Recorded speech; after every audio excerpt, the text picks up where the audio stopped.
नमस्कार, मी स्वप्नाली. तुम्ही बघत आहात आपले बदलापूर. आपल्यासोबत माजी नगराध्यक्ष रामभाऊ पाटकर आहेत. आपण गेल्या काही दिवसांपूर्वी देखील एक मुलाखत प्रदर्शित केली होती, ज्यामध्ये तुम्ही बघितलं होतं रेल्वे संदर्भात विविध विषयांवरती, विविध समस्यांवरती आपण चर्चा केली होती आणि त्याच वेळेला बदलापूर रेल्वे स्थानकावरील वाढती गर्दी, त्याचबरोबर अनेक समस्या लक्षात घेत रामभाऊ पाटकर यांनी सगळ्या बदलापूरकरांसमोर सांगितलं होतं की जर या समस्या सुटल्या नाही तर मी आमरण उपोषण करेल. तर आज आपण त्यांच्यासोबत चर्चा साधणार आहोत. नेमकं आमरण उपोषण आता होणार आहे की त्याला कुठेतरी स्थगिती मिळाली आहे की नेमकं काय आहे? जे काही आपले रेल्वे मंत्री आहेत त्यांच्याशी भेट झालेली आहे का ते सुद्धा आपण त्यांच्याशी संवाद साधणार आहोत आणि विचारणार आहोत. सर, काय सांगाल? आता उपोषण यापुढे होणार आहे की स्थगिती आहे? स्वप्नाली, तू खूप हुशार आहेस. तू अतिशय योग्य प्रश्न विचारला. बुधवार दिनांक 11 मार्च रोजी संध्याकाळी 6:30 वाजता आदरणीय डॉक्टर अश्विनी वैष्णव यांच्याबरोबर माझी एक प्रदीर्घ बैठक झाली आणि त्याचं पूर्ण श्रेय आपले पालघरचे खासदार डॉक्टर हेमंत सावरा यांना जातं. मी तू सांगितल्याप्रमाणे उपोषण करणार होतो, परंतु अतिशय विद्वान, हुशार आणि ज्यांनी आमचं सगळं म्हणणं ऐकून घेतलं आणि बऱ्याचशा मागण्या मान्य केल्या, ते म्हणजे आपल्या भारत देशाचे रेल्वे मंत्री आदरणीय अश्विनी वैष्णव यांना जातं. मी कुळवा बदलापूरच्या तमाम नागरिकांच्या वतीने त्यांचे आभार व्यक्त करतो, कारण त्यांनी वेळ दिला, आमचं म्हणणं ऐकून घेतलं आणि बरेचसे प्रश्न निकाली काढले. पहिला प्रश्न जो होता, मी त्यांना सांगितलं की बदलापूर शहर हे अफोर्डेबल हाऊसिंगसाठी प्रसिद्ध आहे, की ज्यांना कोणाला परवडत नाही ते बदलापूरला घरं घेतात, राहतात. आता अशा परिस्थितीमध्ये त्यामुळे लोकसंख्या वाढीचा दर देशामध्ये सगळ्यात जास्त कुठल्या शहरात असेल तो बदलापूर शहराचा आहे. आता त्याच ट्रॅक काय वाढलेले नाहीत, त्या वाढणार आहेत, कामं दिलेली आहेत, पण त्या संत गतीने चाललेल्या आहेत. आता इथे बरेच ऍक्सिडेंट व्हायला लागलेले आहेत, म्हणजे ऍक्सिडेंटची संख्या पण 6 जाते आणि ती जर कमी करायची असेल तर त्याचा एक मास्टर प्लॅन मी तयार केला आणि तो मी आपले सन्माननीय आदरणीय मंत्री महोदय अश्विनी वैष्णव यांच्याकडे सादर केला. त्यातला पहिला मुद्दा होता की आपल्या रेल्वे स्टेशनची गर्दी कशी कमी होईल. दुसरा मुद्दा होता की रोज रेल्वेच्या ट्रेन्स 15 ते 20 मिनिटं उशिरा येतात. त्यांनी तातडीने त्याची दखल घेतली, तसे आदेश दिले. कुठल्याही परिस्थितीत ट्रेन वेळेवर सोडण्याचे आदेश आपल्या सगळ्या अधिकाऱ्यांना दिलेले आहेत आणि त्यांनी सांगितलं की बदलापूर येथे जाऊन तातडीने पाहणी करून रेल्वे पहिले वेळेवर धावली पाहिजे, ट्रेन वेळेवर धावले पाहिजेत, तसे त्यांनी आदेश दिले. राहिला तिसरा प्रश्न मी त्यांना सांगितलं की जोपर्यंत तुमच्या तिसरी चौथी ट्रॅक पूर्ण होत नाही, तिसरी चौथी ट्रॅक पूर्ण झाली तर 10 मिनिटाला आपण ट्रेन सोडणार असं आम्हाला अधिकाऱ्यांनी आश्वासन दिलं. पण त्याच्या अगोदर ट्रेन जर संख्या जर वाढत नसेल ट्रेनची, ती तर पहिले वाढवली पाहिजे अशी मागणी केली. ती जर वाढत नसेल तर पहिले थ्रू ट्रेन सगळ्या थांबवल्या पाहिजेत. त्या थ्रू ट्रेन थांबवण्यासाठी आपण प्रयत्न करावेत. मग त्यावेळेस त्यांनी असा प्रश्न विचारला की तुमचा प्लॅटफॉर्म हा 12 डब्यांचा आहे, तो 15 डब्यांचा झाला पाहिजे, 20 डब्यांचा, 18 डब्यांचा झाला पाहिजे, 20 डब्यांचा झाला पाहिजे. त्यासाठी वेळ लागणार आहे.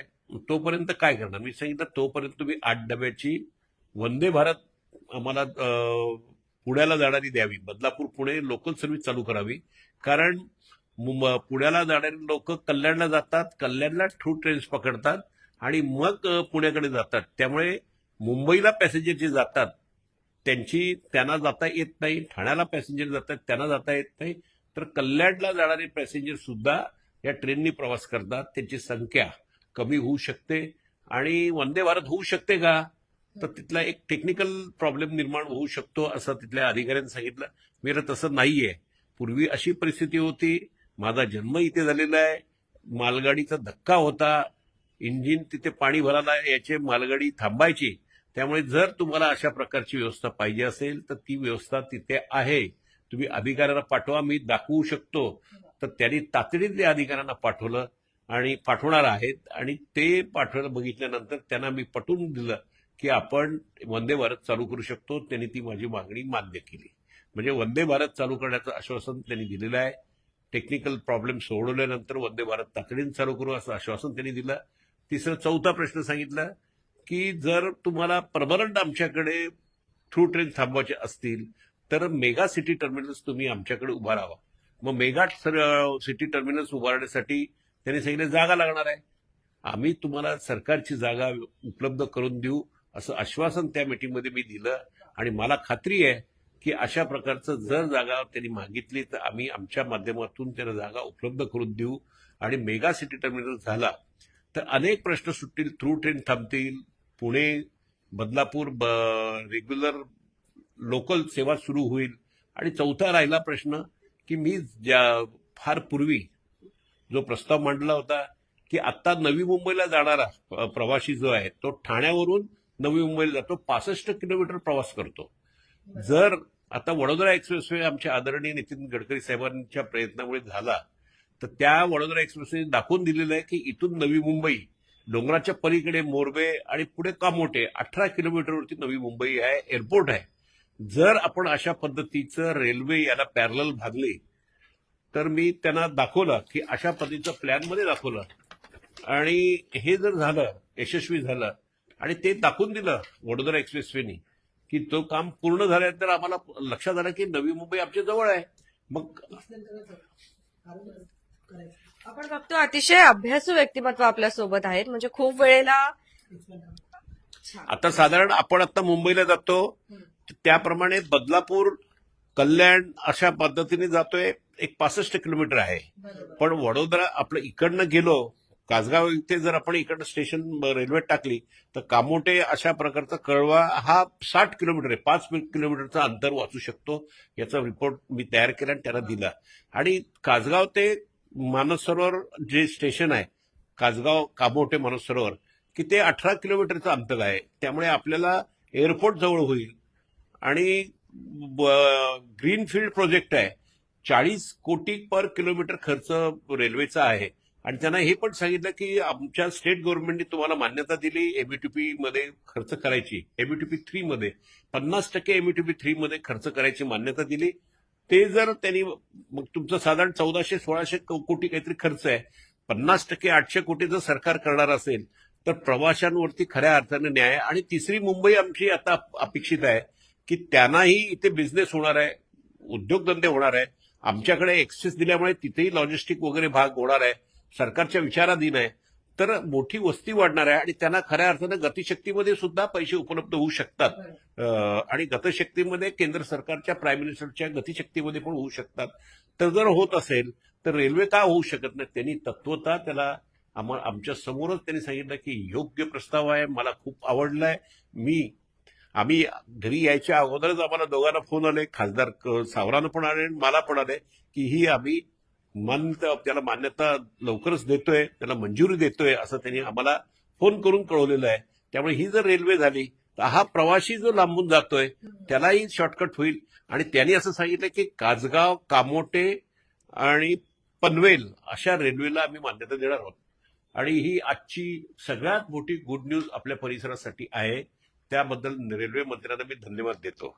अशा प्रकारे अनेक व्यवस्था, त्याच्याबरोबर मी अजून एक व्यवस्था सांगितली की जसं आपल्या बदलापूरला खूप गर्दी आहे, ते ऍक्सिडेंट मोठ्या प्रमाणात व्हायला लागलेली आहे, तसे टिटवाळा आंबिलीच्या बाजूला अनेक वर्षाची मागणी होती गुरवली स्टेशनची, त्याच्याबद्दलही त्यांनी अहवाल मागवलेला आहे. आणि सगळ्यात महत्वाचं म्हणजे त्यांनी डीआरएमच्या लेवलचे अधिकारी तातडीने आपल्या बदलापूर स्टेशनला पाठवण्याचे आदेश त्यांनी पारित केलेले आहेत. आणि आपल्या सगळ्या समस्या ज्या आहेत त्या सोडवण्यासाठी आदेश दिलेले आहेत. मला खात्री आहे की मी इतके दिवस पडत होतो, स्वप्नालीने मला प्रश्न विचारला की तुमचं उपोषणाचं काय झालं. मी आता उपोषण करायची गरज नाही. मोदी साहेबांसारखा प्राईम मिनिस्टर, रेल्वे मंत्र्यांसारखा ऍक्टिव्ह मंत्री आणि खूप मोठे प्रोजेक्ट त्यांनी घेतलेले आहेत. आणि आमचा देवेंद्र फडणवीस सारखा मुख्यमंत्री असल्यानंतर आपले प्रश्न ते ऐकतात आणि ते कसे सोडवायचे त्याच्याबद्दल एक्सपर्ट आहेत. आणि मला खात्री आहे की हे सगळे प्रश्न मार्गी लागतील. म्हणजे पहिला तर रेल्वेचे जे ट्रेन वाढवण्याची संख्या कशी होईल, ट्रॅक्स कसे वाढतील, कल्याण, बदलापूर. आणखीन एक आम्ही जो मुद्दा मांडला तो ठाणे कर्जत, ठाणे कसारा ही शटल सर्व्हिस चालू करण्याच्या संदर्भात विचार करावा असाही प्रस्ताव आम्ही दिलेला आहे. 3री 4थी लाईन कशी होईल ते म्हणालो. आणि जो सगळ्यात मेगा सिटी टर्मिनसच्या बाबतीत आणि आता ज्यावेळेस आपण मागे प्रयत्न करत होतो, गडकरी साहेबांच्या माध्यमातून त्यांनी पत्र दिलं, ते अशा प्रकारचं हे पत्र मला आलं. त्यामुळे त्यांनी FLS जे म्हटलेलं आहे की final location survey Khasgaon to Panvel यांनी दिलेलं आहे, त्याचं प्लॅनही माझ्याकडे त्यांनी पाठवलेलं आहे. तर अशा प्रकारे आपण एक मागतो ते 2 स्टेशन देण्याच्या मनस्थितीत दिसत आहेत आणि प्लॅन चांगला असेल, त्यांना आवडलेलं आहे. त्याच्यामुळे ही रेल्वे झाली तर ट्रॅफिक डायव्हर्शन होईल, गर्दी एका रेल्वेवरती राहणार नाही. तसा मी मेट्रो 5 साठी देवेंद्र फडणवीसांना धन्यवाद देतो की त्यांनी भर सभेमध्ये अनाउन्समेंट केलं होतं आणि आता अधिकाऱ्यांशी भेटल्यानंतर असा प्रस्ताव आमचा तयार करायला घेतलेला आहे. तर बरेचसा ट्रॅफिक जो कल्याण वगैरे ह्या भागात जात आहे, मेट्रो म्हणजे 1.5 किलोमीटरला एक स्टेशन असावा. म्हणजे अंबरनाथला जाणारे, उल्हासनगरला जाणारे, शाळा कॉलेजेस आहेत, काही उद्योगधंदे आहेत, ऑर्डनन्स फॅक्टरीत जाणारे सर्व्हिस करणारे आमच्याकडे राहतात, MGP सर्व्हिस करणारे आहेत, निर्णय अधिकारी शाळा कॉलेजमध्ये जाणारे विद्यार्थी आहेत.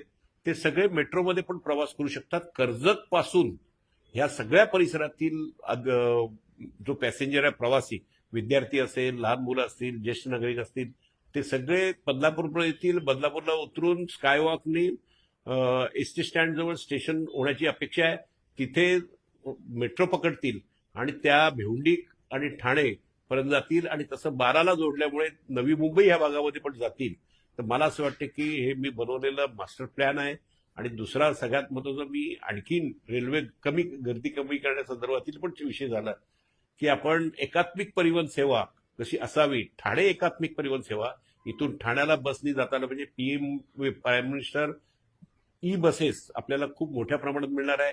त्यासाठी माझे प्रयत्न चाललेले आहेत. ती जर झाली तर कॉर्पोरेशन जर लवकर झाली तर आपली एकात्मिक परिवहनमध्ये बदलापूर अंबरनाथची सेवा सुद्धा लवकर सुरू होईल ही अपेक्षा आहे. म्हणजे गर्दी कमी करण्यासंदर्भातील जो मास्टर प्लॅन मी तयार केलेला आहे, प्रेझेंटेशन तयार केलेलं आहे, ते बघितल्यानंतर ते अतिशय खुश झाले मंत्री आणि त्यांनी वाहवा केली आमची. आणि मी धन्यवाद देतो त्यांना की ते आमचं सगळं म्हणणं जवळ 14 मुद्दे ऐकून घेतले आणि ते मार्गी लावण्याचं आश्वासन त्यांनी दिले आणि मीटिंग अतिशय सकारात्मक झाली. आणि मी आमच्या सर्व पुन्हा एकदा सगळ्या नागरिकांच्या वतीने, प्रवाशांच्या वतीने त्यांना धन्यवाद देतो. सर, आता अधिकारी देखील भेट द्यायला येणार आहेत असं बोलले जाते, तर आता ते कधी येतील आणि कधी कामाला सुरुवात होईल? कसं आहे, मी आता काल आलो सकाळी, आता त्यांच्याशी मी संपर्क साधतोय. आणि तुम्हाला अजून एक सांगायला हरकत नाही की मी आता सांगू की नको असं वाटतं की 1-2 दिवसामध्ये DRM साहेबांची भेट घेणार आहे. धन्यवाद. तुमच्या काही प्रतिक्रिया असतील तर नक्कीच येऊ द्या. आणि आपण बघतोय की एक सकारात्मक कुठेतरी आशेचा किरण आपल्याला बघायला मिळतो आहे. आणि एक महत्वाचं बरं झालं सर की तुमचं उपोषण आम्हाला बघायला नाही मिळालं. आणि उपोषण नाही, परंतु खूप महत्वाचा विषय जो आहे तो आज आपण या लाईव्हच्या माध्यमातून बघितला. तुमच्या काही प्रतिक्रिया असतील तर नक्कीच येऊ द्या. बघत रहा आपले बदलापूर स्वप्नालीचा.